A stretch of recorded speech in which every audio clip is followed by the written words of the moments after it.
Good afternoon, and welcome to the Labyrinth Society's Many Paths, Many Visions podcast with your host, Christiana Brinton. This series theme I call Tales of Using Labyrinths While We Shelter in Place. And my guests and I will be exploring the many ways that COVID-19 pandemic has impacted the worldwide labyrinth community, while also calling on us to use labyrinths privately to foster creative care healing solutions during this lengthy quarantine phase. Joining me today is Frank Fain and Sadelle Wiltshire, two Labyrinth Society members who are very involved with labyrinths through TLS and in their own communities as well. Frank is a current TLS board member, and Sadelle will be on the 2020 slate of candidates at the annual meeting this fall by proxy ballot. So if you're joining us in this GoToMeeting session, please keep your sound muted by making sure the microphone icon in the lower middle of the GoToMeeting control panel has a line through it. This icon and others will appear on your computer screen once you log in. If you call in by phone, you of course will not see this. You can unmute yourselves and ask questions during the Q&A session at the end of the interview. You can find the GoToMeeting invitation posted on the TLS Facebook page, on the Facebook Global Group, and on TLS's website on the News Updates page in the What's New column on the right-hand side. And also under Media, under the Media page on the website as well. So this episode is entitled Reflective Art and Writing Through the Labyrinth, Using Creativity to Build Community in Uncertain Times. And both Frank and Sadelle bring years of artistic accomplishments to this collaboration, including both being Veritas trained facilitators, writers, and artists. So greetings, Sadelle and Frank. Welcome to Many Paths, Many Visions, and thank you for joining me today. Oh, it's great to be here, Christiana. Thank you.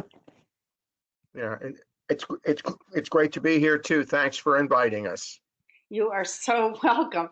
It's great to hear your voices.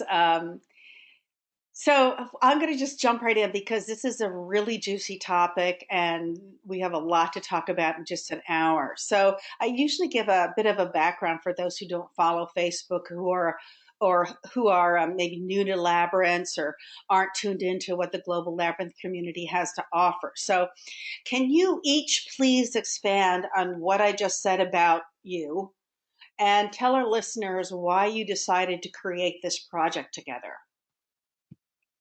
Sure. I'll jump in first here, Christiana. I've been fascinated with labyrinths probably since like 20 years ago when I had a first like very profound experience during troublesome time in my life, and over the years it was just it seemed natural to incorporate the art that I do and the process of creating art with the labyrinth. But I'm also a Quaker, and I find that, well, it's not just about being a Quaker, but it's about being spiritual, and most of the artwork I do is really founded by spirit.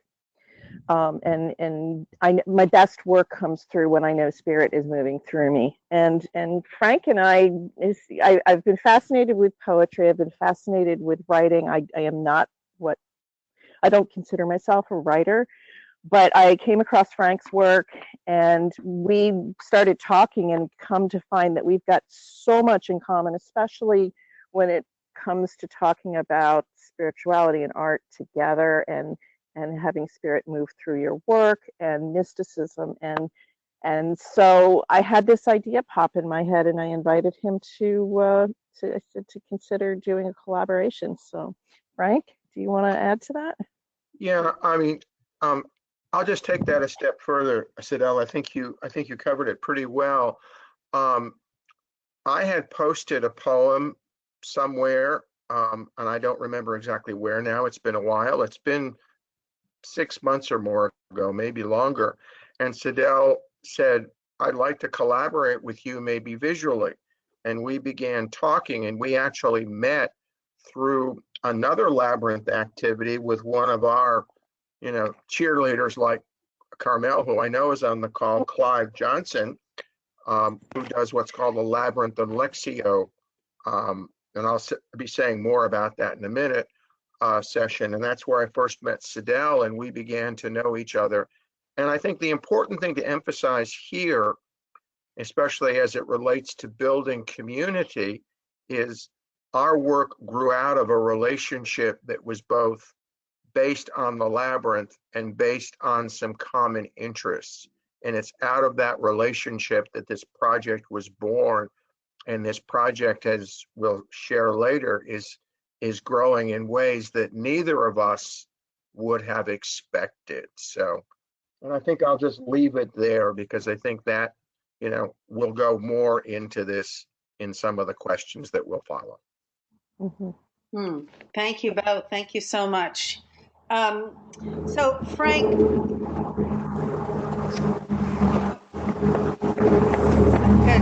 could somebody turn their microphone off or something? There we go. Okay, that's better. Okay. So Frank, you sent me a brief synopsis of this session that read, these sessions are intended to offer folks an opportunity to use reflective art and journal writing using a Lectio Divina format along with finger labyrinths to explore resources for coping with our current uncertain times. So the practice of Lectio Divina, or Lectio, I pronounce it with a hard C, I could be wrong, that Lectio Divina is, according to my research,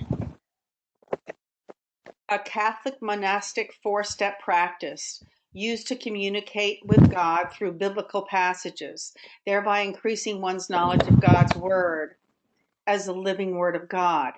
But the format of this practice, the practice and the format is sort of different. The format for this practice is very simply read, meditate, pray, and contemplate. So, and that really you could probably find in all mystical traditions of all the major religions, that format of read, meditate, pray, and contemplate. So why did you decide to use this particular practice format to help people go forward to, quote unquote, as you say, to listen to and hear their creative inner voices? Well, I think the Lectio Divina process has many adaptations beyond the monastic model. What I lead people through often in journal writing or even in workshops that I lead is a kind of a modified practice from that, where we use not just biblical texts, but texts of all kinds, prose, poetry.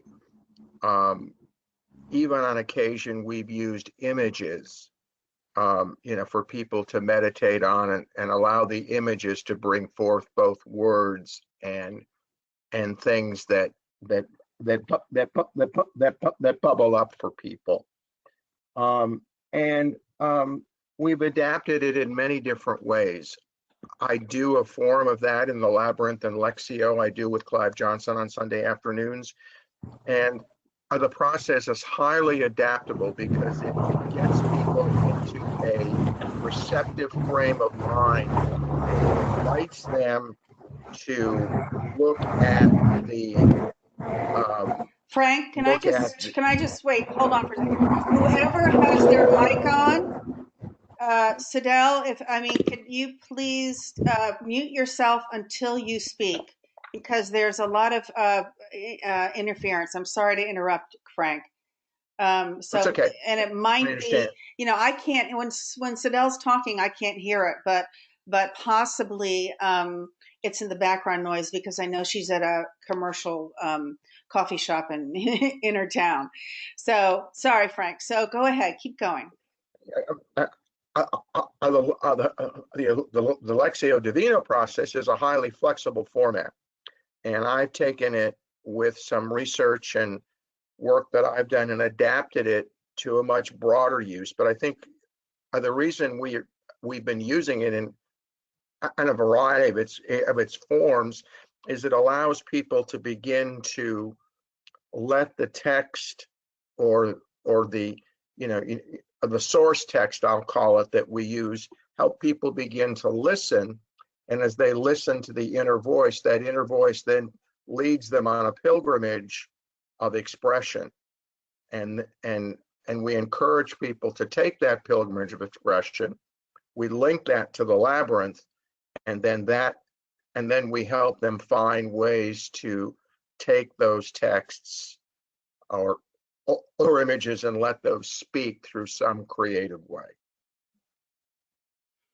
All right, we're going to get to all of the nitty gritty of all this, but so I'm not going to ask the questions that have come up in my mind as you've been speaking, because I know we're going to get to more of this later. So you and Sadelle, Frank, you and Sadelle have just finished your first series. Is that correct? Of virtual seminars on this subject? Yes, that is, Christiana. Okay. So how was this process? How was the process? How did this able to create a safe space to explore and express participants' inner voices in ways they might have not ventured to try before? I mean, the practice is read, meditate, pray, and contemplate, but obviously you use different words, and one of them being inner voices. Is that through meditation that they find their inner voice? It's definitely a contemplative or a meditative or a mindful practice or process that we've been leading folks on. And I want to say it's more than just Lectio Divina that we use. But I think the really important is to set up a space where people feel, comfortable that what they can share is going to be kept within the group. Mm-hmm. And also we both find it's really important to iterate the fact that, that when you let go and you let yourself take risks, people come to us we'll go into this later, but, there are many diverse backgrounds of the people that participated with us. And we wanted to make it clear that it was also a safe space for people of any tradition or, any faith background. Not that we really got into talking about spirit in the big S word way, but we wanted to make sure that everybody was welcome and that people, and we wanted to just encourage folks to connect with that inner wisdom, that inner voice, and listen, and in a mindful way. Frank, do you have anything else you want to say about that? Yeah, and I think that I want to just sort of emphasize, it was all about process and about taking risks. And it was all about too, and I want to relate this to, is that in several of our processes, we used finger labyrinths, and we equated the listening to that point at which we're at the entrance to a labyrinth, and we invite people who are walking, whether it's a finger labyrinth or an actual physical labyrinth, to release themselves to the experience. And so part of this process is getting people to release themselves to the listening process. And as they listen to the inner voice, walking in that safe space and letting that walk emerge as words, as images, as stories, in whatever form it wants to emerge. And part of our work was to give them tools to help them express in their own way what they were hearing as they released themselves on that pilgrimage. And that's a key word that kept coming up over and over again. As a matter of fact, today we had a culminating session, and that word seemed to be echoed by so many of the people as we sort of brought the sessions to a close earlier today. And that word is pilgrimage or release? Well, pilgrimage, which is pilgrimage, because when you release yourself to walking the labyrinth, you're releasing yourself to a pilgrimage. And so it's about releasing yourself to the pilgrimage process. And there's a letting go experience that happens when we are on pilgrimage, you know, whether it's and being open to the good, to the bad, to the good words, to the shadows, to everything that we experience, and looking at it through different lens. Did you ask the participants to use the same type of finger labyrinth, or did it matter? I think initially we gave them a finger labyrinth that I provided. That was it was a decorative paper finger labyrinth that I gave them as a PDF to download. But we encouraged people to use whatever they had as well. So if they didn't want to use that, they could use something else. Yeah. So, and I do want to give. Go ahead. I want to add here, because I know one of our participants is on the call there. One of our participants was inspired by the process to begin actually creating what she calls labyrinths as a result of the course. And today she shared some of those with us, and they were absolutely stunning creations. And those creations that she shared with us, she said to us in her remarks that she was able to release herself to do those by the processes and the sessions that we did. And she was so excited about that. And we were just, I think most of us that were in the session today were just blown away by their beauty and their power. Well, I hope that we can talk to this person afterward in the last 15 minutes, and that maybe she or he would be willing to show her, or if she hasn't already, on the global group, on the Facebook global group, the TLS Facebook global group, because that would be a wonderful way to share. But getting back to the topic, so that's a wonderful example of the participant making the connection between the labyrinth walking, the process, and their own personal creativity as a way to deal with the stress of these times. And so do you have any other examples of this come forward? Well, so I was remarking to Frank earlier that one of the things that I've seen, at least with the group, so we also had a Facebook group that we had created for this particular program, and people were invited to share their reading, what they'd written, what they had created, and a number of similar themes came up. I mean, of course, you know, we would Frank would share one of his poems in one session, and then would share a poem in another session. And in the Lectio Divina style, you know, people were invited to pick something out that called to them. But what I was amazed by were the themes and some of the words that were similar that so many people came up with. For instance, the phrase "rise again" was one that shimmered forth, so to speak, in many people's pieces or their writing, and there's this sense of, you know, this rising again, that we will rise again from this situation that we find ourselves in now. Yeah. Frank? One of the phrases that comes up, because it's actually a phrase from one of the poems I wrote, called "Springing the Locks of Fear." And we heard a lot of people in various ways say that they were moving away from a sense of fear to a sense of being surrounded in community, of going inward and finding new places in themselves that they had not accessed before. Sadelle, can you Yes. mute yourself? Sorry. Okay. Yeah. Sounds great, Frank. A lot of people were accessing places in themselves that they had not accessed before. And so that was just and some of the phrases kind of unlocked those doors for folks. Mm. To go places they'd never gone before. Yeah.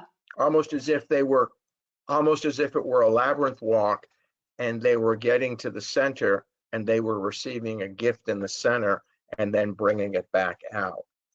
You know, as I think about the whole process, it makes so much sense that the labyrinth process was so embedded in the whole thing of what we did. And what we saw at the end was we led people through a labyrinth walk with words and images that freed people and took them to new spaces. It Sadelle, sounds would you like to? it sounds to me like it sounds to me like the labyrinth is using the archetypal energy of the labyrinth is unleashing archetypal connection with these people, because the rise again or rising up or rising again is very archetypal. It's very collective unconscious kind of thing. And I think it sounds to me like it's plumbing a very uh, concordant chord, or plinging a chord in the collective unconscious. Like, this is something that we will not be brought down by, and we will come through this in terms of dealing with these times. That's what it sounded like to me when you said that. When that was what it came to immediately to me when you said this, the rising again. Yeah, I mean, certainly it's some of these themes. I mean, there were so many more words in what Frank shared in this particular first poem, but that was the one that it seemed that many people really just, it hit them hard. And whether it was the labyrinth energy or whether it was the words, I think it's we use the labyrinth to kind of frame the experience. And certainly the letting go, the release, the receive, the return. And so what was received, it was just fascinating to see the commonalities of what was received. It reminded me of what we call in a Quaker meeting, a gathered meeting, when we're in silent worship, and yet many people are experiencing the same message. Yeah, and that became so clear today of the folks that came,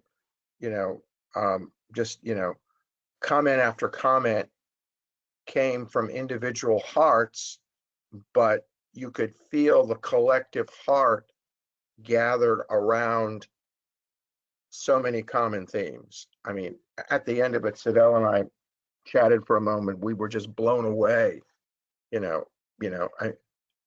by what we heard today, and the comments we've been hearing on Facebook and have been expressed to us personally have just been incredible for, the experience that folks had. So, Sadelle, can we just, I'm just going to be asking some really mundane questions, but I just want to give a sense to our listeners of how this process unfolds. So first of all, Sadelle, what do you mean by reflective art? So what types of art does this include? I think so reflective art is creating art, creating images, creating something that is, in my mind, very much spurred by or led by the inner voice, the inner wisdom, the spirit, God of people's understanding. So and it's very free. It's not so much. It invites breaking rules. It can be paint. It can be done with pen. It can be done with fiber. It can be done with stones in the ground. And there's so many different ways to create art that I can't just say, one. I was working with a form. I want to say it's a sort of a form of watercolor with people and crayons, mostly because I knew we were in this pandemic where people could not get out to get things. And so I thought to myself, what can I have them create from that's using simple materials that most people are bound to have in their homes? And so so I chose some really simple materials for the 2 exercises that we led folks through. I know going forward, I have a lot of other ideas. But there's, sometimes you'll hear the phrase expressive art is another form.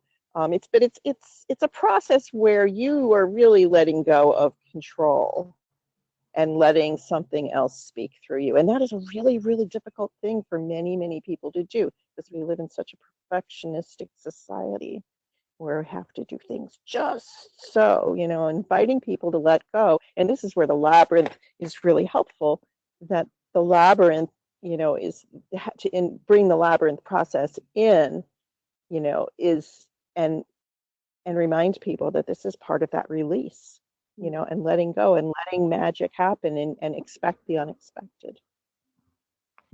Wonderful. I'd just like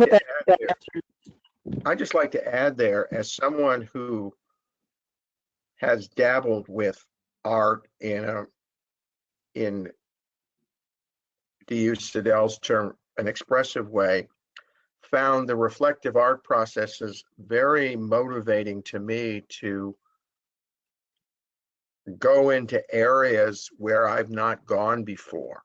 And I created a couple of pieces that surprised me as I released myself to the process. And I think one of the gifts of reflective art as part of this whole series of classes was, we heard many people say, well, I'm not an artist, I don't know how. And we kept repeating that it's not about product, it's about process. And some of the work that we've seen from people who never considered themselves artists is absolutely stunning. I mean, it was just amazing. And so I think that the emphasis again is on process, is on releasing the inner voice, and there's an inner artist in some form in all of us. And I think that's what we were trying to tap into through the Labyrinth process.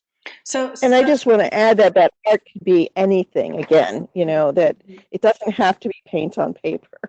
Yeah. Yeah. So speaking of the process, so how does a typical session unfold? Well, let me respond to that, because that's the format we came up with, and we sort of, rearranged it some, but we began with some kind of inspirational quote. We quoted several times from the Celtic poet John O'Donoghue, who both Sadelle and I simply adore. And then we would do some kind of a reflective art. There was a reflective art process based on a poem that I had written. Then it was followed by a reading of the poem again in using the Lectio Divina process, a second time where we asked people to respond in writing. And then we put people into breakout groups, because in our first set, we had over 85 people register for it initially. At our first session, we had approximately 66, 67 people come to the first session. So we couldn't do a breakout session with 66 people. So we got some folks to help us be breakout hosts. And we went to breakout groups for about 20, 25 minutes at the end of our time, and then came back to the whole group. We varied the process in succeeding sessions, where we did the the writing activity.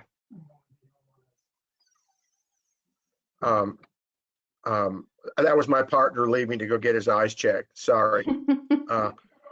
He stuck his head in the door. He didn't realize I was on the call.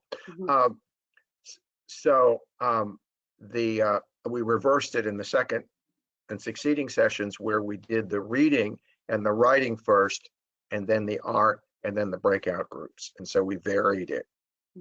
And so Yeah, and I just want to say that we had 2 sessions, and that today's session was more of a celebration. right. Yeah. Oh, so you've Yeah. only had And 2 sessions. I thought That's what the program was comprised of, was 2 sessions, Oh, okay. 2 live sessions. Right. yeah, But yeah. that leaves And us to what, we have other things planned. Mhm. yeah, we are, as we told the group this morning, we are planning, plotting, scheming. And No, we're gestating. we're just saying we're marinating. Okay. Spoken like a true Quaker.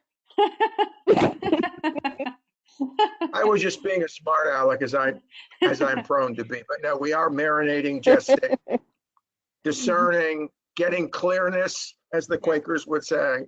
Okay. Just injecting some humor here. Sorry. Yeah, no, it's necessary. We need humor right now as much as we can, and it's gentle and it's supportive. So that's all that matters. Yes. Yes. So okay. So are these? So well, I don't know what I should say for ask first. So these sessions, you've only had 2 of them. You're planning on having more. Are these sessions going to be cumulative, or can people attend one and then sporadically, or how do you see this as a cumulative process, or it sounds like it's beginning, middle, and end at every session. It sounds to me that people. So this particular program was definitely it had a beginning, a middle, and an end, but an end that encouraged people to take what they learned and bring it into their journaling practice, their whatever their spiritual practice.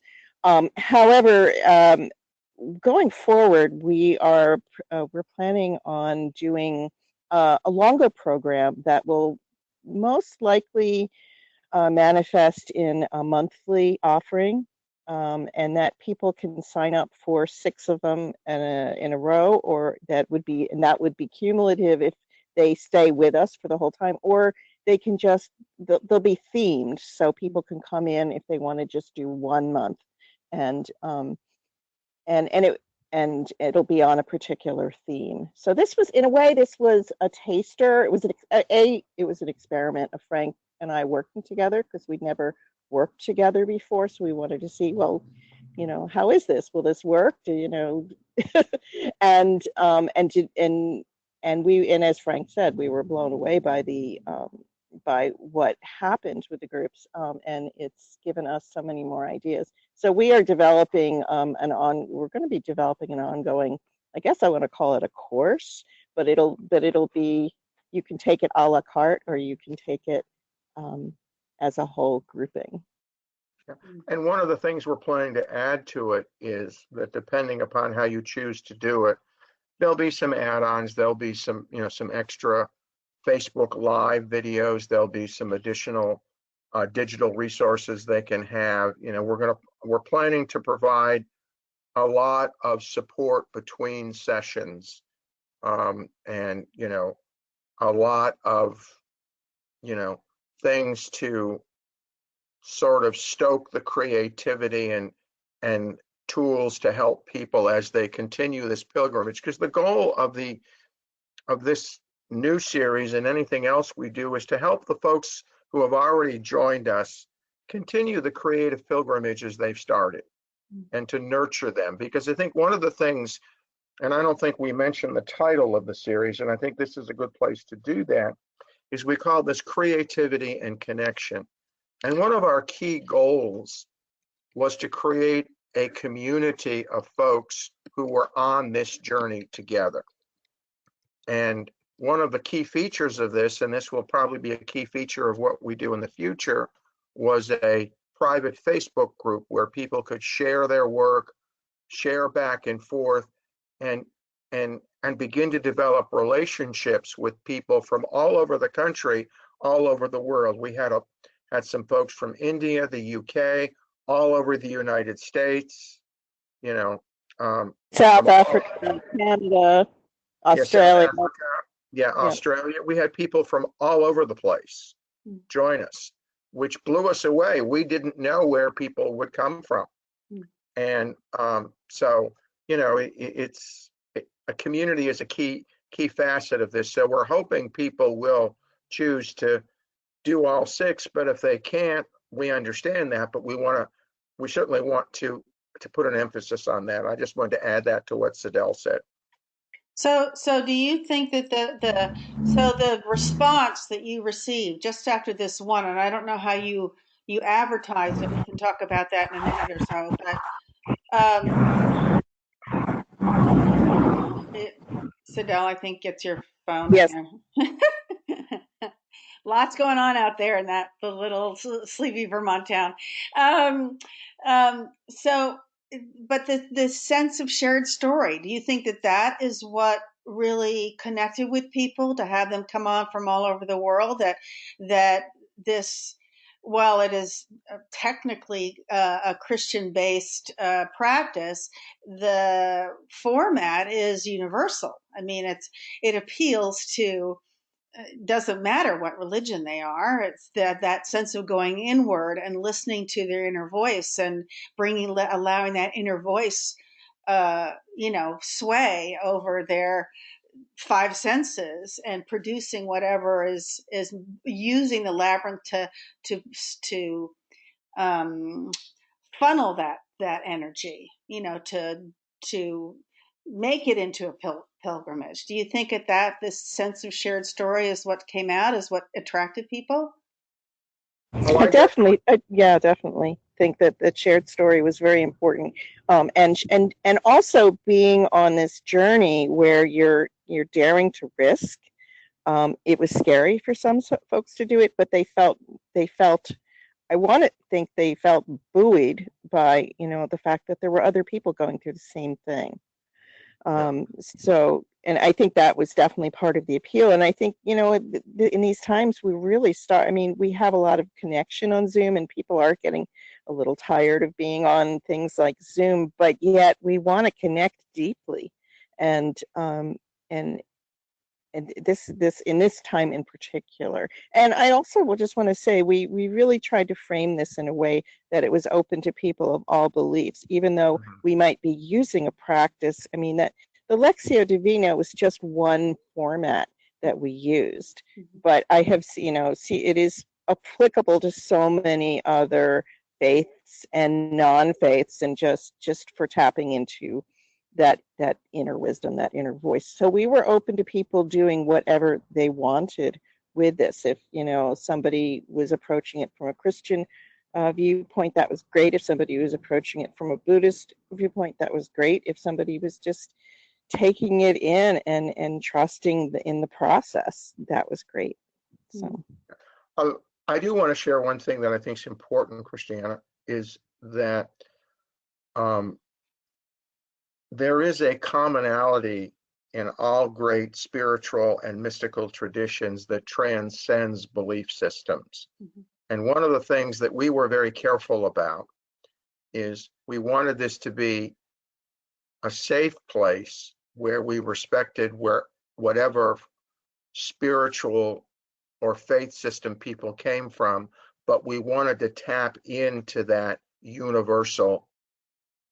universal spiritual and mystical traditions. And this is where the labyrinth comes in, because the labyrinth is not tied, I don't think, is not tied to a particular religious tradition. It is a sacred practice that transcends cultures and religions and belief systems. It's a mystical practice that is very inherent in our human journey to understand the work of the divine in all of our lives, however the divine chooses to manifest itself in our lives and in our stories. And I think that sense of the divine mystery was something that really came out very powerfully in a lot of what folks shared. I could see it in their eyes, I could see it in their work, I could see it in the comments they wrote in the various places we've seen their comments.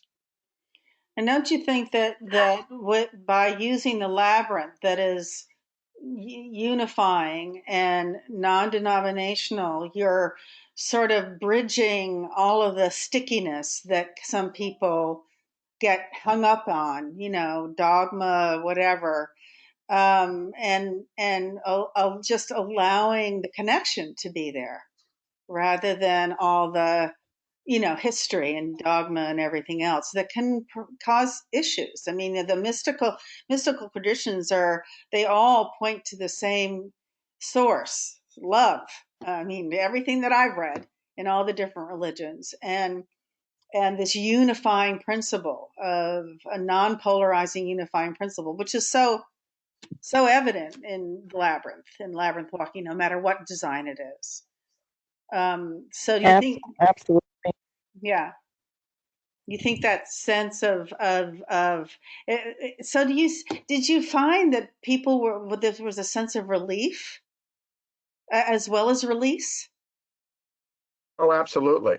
Mm. Oh, I think the comments that we've received so far and the work we've seen is that it was like a breath of fresh air.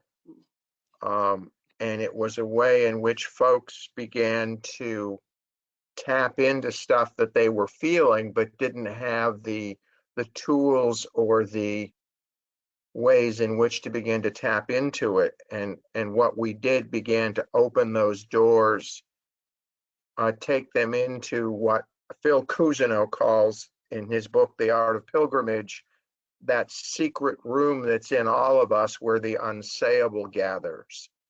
And he invites us, we read some of those quotes as we closed out this afternoon, is about the pilgrimage we are to find our secret rooms and allow the unsayable to gather in us and find ways to express it. So I think there was a tremendous sense of relief in opening people up to those ways and giving them the tools and starting them on a pilgrimage that I suspect many of the folks that were with us will want to continue as we move forward. This is wonderful. Would you like to add anything to that, Sadelle? Yeah, no, I was just thinking the image of Dorothy's ruby slippers just came into my mind, that she had the power all along, and in a way we're just sharing with people that they have this power within them, and if they, we can only get out of our own way sometimes, and the experience of moving through the labyrinth, I think, is so important for opening doorways to creativity. Yeah. That especially, I could definitely speak personally to that. It's been a huge help to me in times when I've just needed to harness some energy and get out of my own way by stepping onto the labyrinth and saying, today I'm getting out of my own way and I want to write, and I'm going to step onto this labyrinth with this intention to allow words to flow and not worry and let go and release. One of the things I shared with the group in the Facebook post and early in our time together was that for me, I journal every day in a kind of contemplative style that I've developed, and I'll be sharing probably in more detail in a future course or a future session. And for me, writing is like a labyrinth walk with words. And that for me, the labyrinth process releases me, as Sadelle said, to that creative part. And, it helps me get out of the way and listen in ways that sometimes I don't always. And sometimes because of the twists and turns, it leads me on a path, but I always get to the center and there's always a gift there to be received. It may not be what I initially expected or wanted, but it's a gift nonetheless. And as I bring it back out from my walk or my writing or whatever mode of expression I'm using the labyrinth to help me make, I realize what a precious and priceless gift it is. I think it's been my experience that the more you walk labyrinths, the more you are willing to recognize the gift when Spirit presents it to you with a capital S, and then work with it. I think sometimes it's hard for people to even recognize it, let alone work with it, whatever, because it can be so much more different than our expectations or our wants or desires. Um, and I don't know if you've had that experience, but I think that maybe this process is allowing people also to open up to um, what is there as a gift that they didn't expect or anticipate or um, think they needed, so to speak.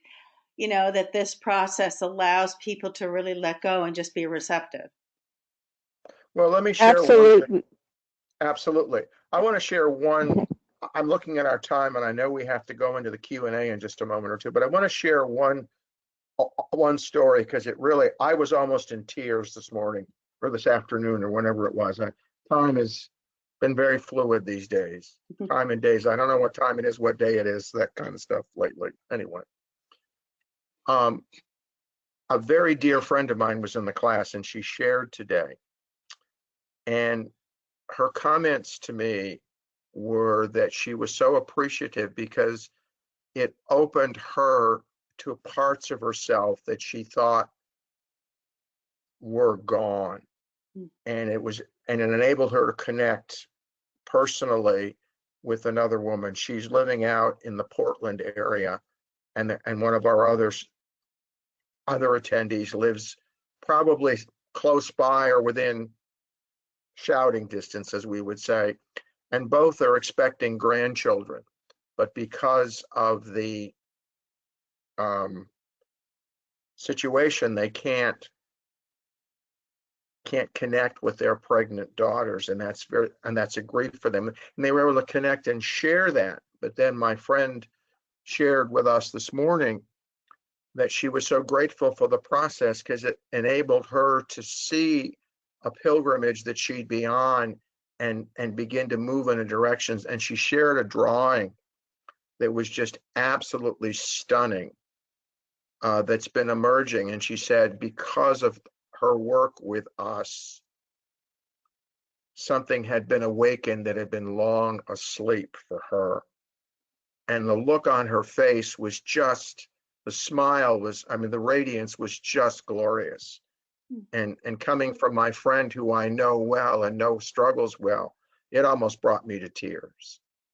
And I shared that with her in the group this morning because it was just amazing to see how this process blessed her, and I know blessed so many others who didn't share today. So I'll just leave it there.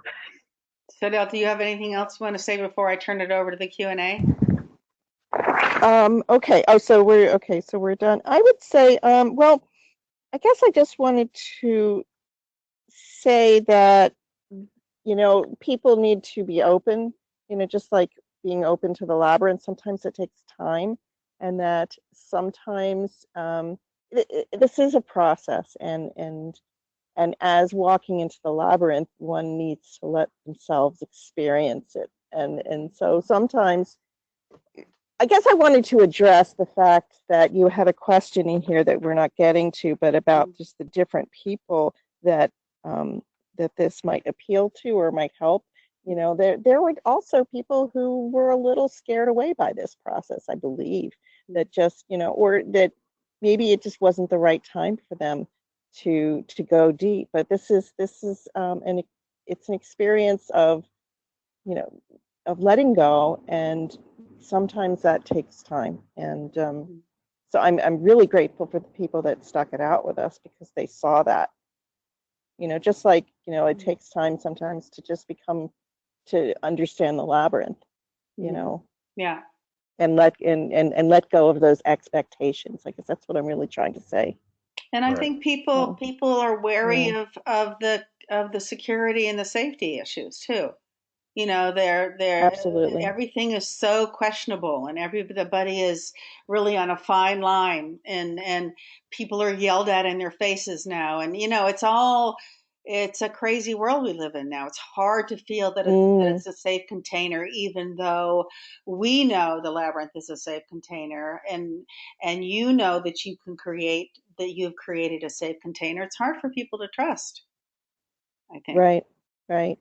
immediately. Absolutely. You know, they Yeah. might keep coming back, and I think having this future plans, and we didn't get to a couple of these because I knew this is going to be a long one. um, but you know, to have more sessions, and to Yeah. people can really come back and and reconnect, because you know, it's like anything. Hmm. When you first take your first steps, you're wobbly, and you fall down and you hit your head, and then you come back up, and you keep walking, Absolutely. and then you lose your way, and yada yada. There's you know, it's about being able to come back, and if you give them the opportunity to do that, then that trust will grow, I think.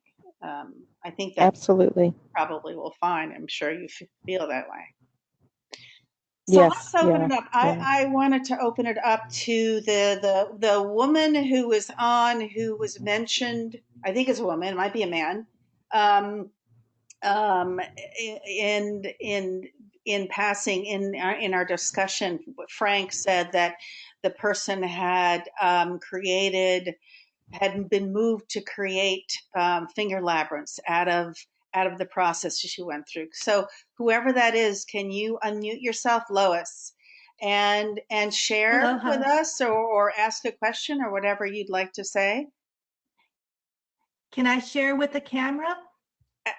Well, it's Can the not. It's not. It's no? not. It's only video, Oh, audio recording. It's not a I video. see. But you can share, just so we Okay. all can see you. That would be great.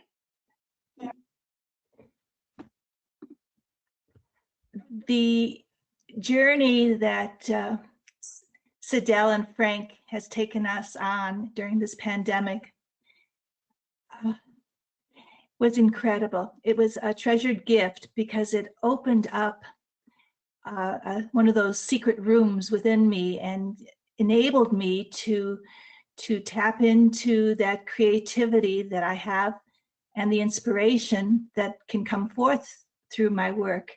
And I can't tell you how it touched me and inspired me, and hopefully through what I've attained through this adventure, this pilgrimage, will be able to be seen in my ability to help others through my art. And it was fabulous. I'm looking forward to more. Sadelle and Frank are incredible facilitators, and their invitation to join on this pilgrimage was deeply felt and needed during this time of a pandemic. Mahalo. Thanks, Lois. Can I ask you, are you an artist? I mean, do you recognize yourself as an artist? Do you work in a medium? It took a long time before I could acknowledge the fact that I was an artist. In fact, it's taken many years. But now I have seen that everyone is an artist, and I'm working through an art form called Zentangle, which is a meditative art form. But I'm also working through these last few weeks, because of Sadelle and Frank, I've started working with textiles. And I will show it to you because you can see it. But these textile labyrinths, or lap labyrinths, were inspired by the time that I worked with Frank and Sadelle. I call them my lap labyrinths because they're like, you put them on your lap and you walk the labyrinth with your fingers, but you feel like you're holding a kitten or a cat or a child or a blanket that's comforting you. The labyrinth, I found, brought comfort during these incredible times. So I'm still working on a number of them. I started 4 of them during the time that we've been together the last few weeks. They look wonderful, Lois. I immediately think of people in the hospital who can't have heavy labyrinths on their laps and want something, Yeah. you know, soft and soothing for what they're going through, and or people in old folks' homes and things like Yes, that. I especially think of that. Yeah. And Lois, can I ask you one other Thank you. question? Yeah. Can I ask you one Sure. other question though? In terms of the process, because I'm interested in how people responded to this. When was it during the process, or did you have an aha moment or anything where suddenly there was a shift, or you know, in this pilgrimage process? Can you point to something? I think it was because I'm an artist in images. It was when I realized that it was not only images, but it was words, and putting the words and the images together through the poetry, through the readings, through the creation of something tangible. It just kind of it ignited a spark that has continued to grow, and I feel like they lit a candle, and it's going to keep burning, and hopefully I can share that with others. But it came from the very first session through the second, and then the last session we had was wonderful because of the sharing and community. And I think that community aspect is really important, especially now when we all feel a little bit isolated. It was very healing to hear the stories of other people. That's often the case, is when you hear other stories, you connect with your own, and something that was hidden all of a sudden just comes to light, and you go, oh, yeah. Well, that's great, Yeah. Lois. Thank you so much for sharing, and Thank you. the beautiful artwork. That's wonderful. Can I ask anyone else, Jill or Kathy or Carmel? Would anyone else like to ask questions or share anything? I would love to share. Okay, Kathy, go right ahead. You're from Farmington, Michigan. I am. And Excuse me. for me, it was a bit of a stretch to be involved in the group. I don't consider myself a writer or an artist. And so, in fact, when Sadelle sent the list of things that we needed, I laughed because I found like a quarter of a white crayon in a closet somewhere from when the boys were little. And so it was, but immediately I felt, and I don't know what it was about it other than maybe just their soothing voices, their demeanor, that it was a very, very safe place to be. And what, for me, my aha moment was we'd been encouraged, Frank would read a poem, we were encouraged to write. I think he used the term shimmerings. And so I took a few notes, and I've tried to journal over the years, but oftentimes get stuck with the big white piece of paper that sits before me, and I feel like I have to fill it and judging the words as they come out. And at one point it was either encouraged or recommended or maybe even just mentioned that maybe take the labyrinth and write in the labyrinth. And I felt a little silly doing it, but it was as if you talk about the light bulb or the door opening to this secret room, and the words just poured out. And I didn't even realize until I was done and I read it later what the words were. And then I put them in almost a poem form, and it was really amazing. I didn't know what the words, where they came from. And but a lot of that was just the atmosphere that they sent, the breakouts into the small groups, so we could talk in a little bit smaller groups. And I just felt, I've used the word profound over the last few weeks, and I went from surviving this time to really thriving during this time, and it is just, I'm so grateful. Wow, that's a big shift. That's amazing, Kathy. Thank you so much for sharing that. You're welcome. From surviving to thriving. That's a big deal, Carmel and Fred. I mean, Sadelle and Frank. I hope that you take that as a big audience clapping. That's pretty amazing. Yeah. From Yeah. just in one Oh, or absolutely. a couple of I'm sessions. I'm so pleased for you, Kathy. It just warms my heart, you know, and that, Yeah. I mean, because that's what we wanted to do when we initially set this up was, you know, how can we help people right now? Mhm. And And in a way that, you know, we're just listening from the heart and expressing in a, correct. yeah. And I think that I think Kathy summarizes what we heard a lot of people say. We've heard what we witnessed. And I have to be honest, for me, and I think I can speak, I think Sadelle shares this with me, but I'll let you comment, is that this was a door that opened for us as well, you know, moved us in some new directions.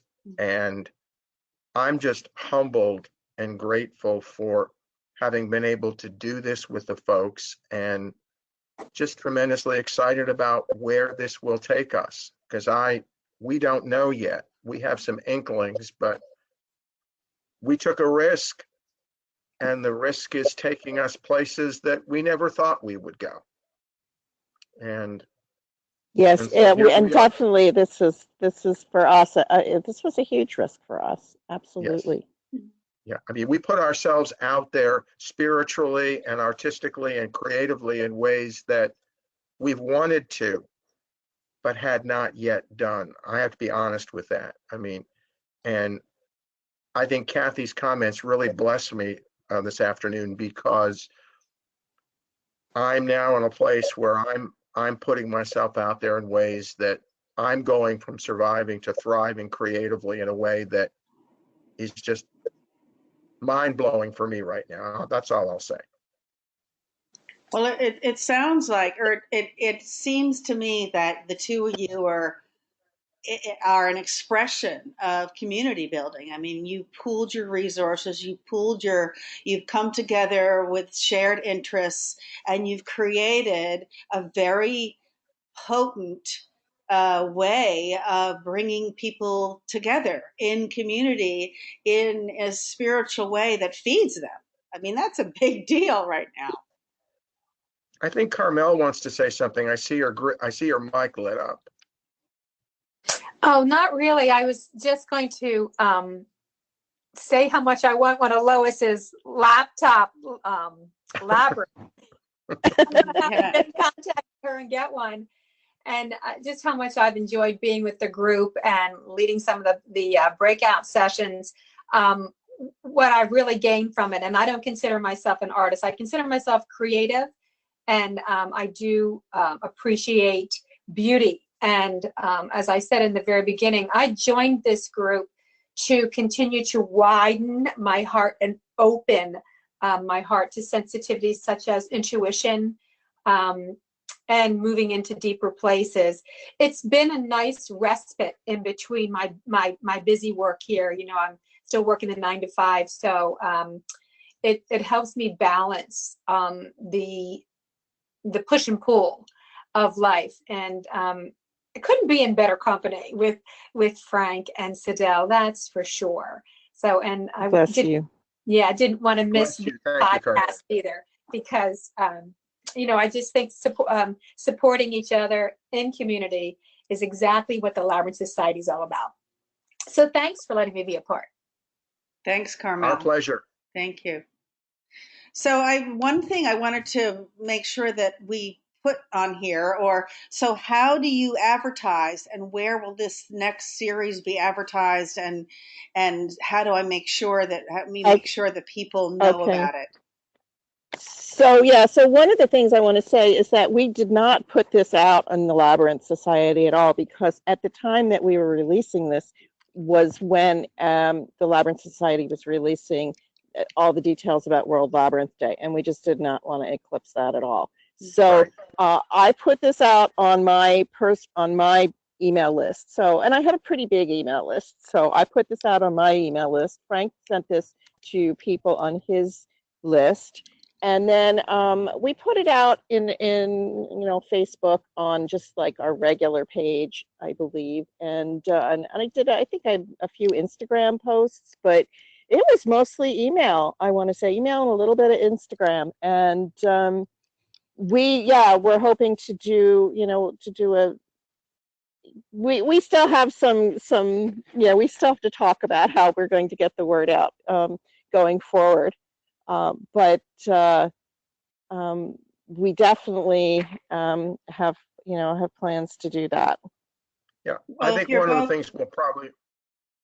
Go ahead, Fred. I think one of the things I think we'll plan to do next time is we may put something on the Labyrinth Society, because it does have a link to the Labyrinth, and we, as Sadelle said, we did not want to eclipse World Labyrinth Day. We were originally going to start this earlier, but we did not because of some glitches. So we just kind of left it there, and somehow the stars aligned, the energy was there, and people were there. And I suspect a lot of the people that were there will refer other people. Several people said to me that they had spoken with other people. So the word will get out where it needs to get out. So I guess we'll leave it there. Yeah, you can certainly put it on the global group for sure, Yep. for sure. And in the events calendar, listed in the events calendar too. That's absolutely something that I would pursue if I were for both of you. I mean, if you want a larger group, what was the platform you used? We did we this on used Zoom. We used Zoom, but we might use another platform that I have as well. Okay. So we're still determining, because what we want to do, again, this was like a test thing. This was just a taster, and we wanted to see if it would work and how the response would be. And then, because we did want to do something that was much bigger, and it's a lot of work. Yeah. So we're still working on that part. Yeah, sure.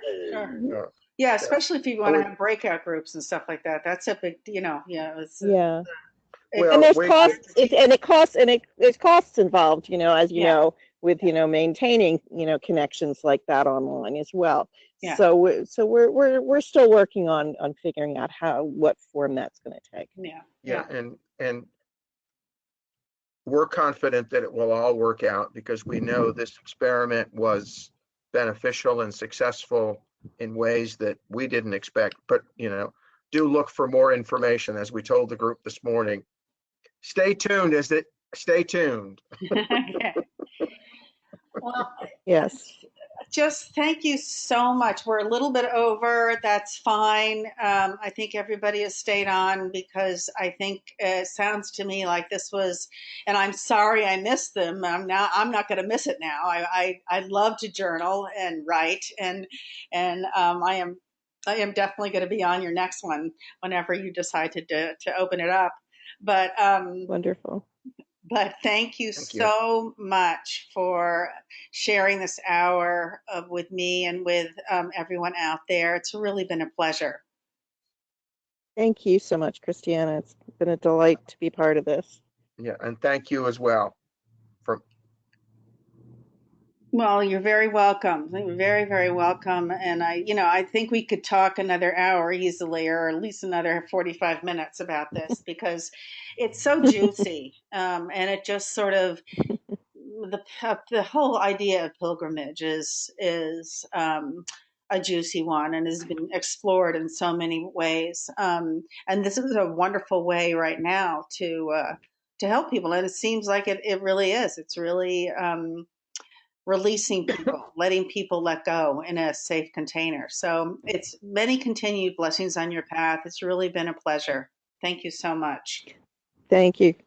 Thank you. Thank you. So you've been listening to the Labyrinth Society's Many Paths, Many Visions on GoToMeeting and broadcast by Spreaker with your host, Christiana Brinton. Be sure to check the Labyrinth Society website news updates, What's New area, which is a column on the right-hand side of the news updates page, the Labyrinth Society's Facebook page and global group, and YouTube page for a list of upcoming dates and guests. Also, if this podcast has piqued your interest in the Labyrinth Society and you'd like more information about membership, please go to www.labyrinthsociety.org/membership. So many blessings, everyone. Stay well and secure, and may you find what you need on your path through life. Wado Namaste.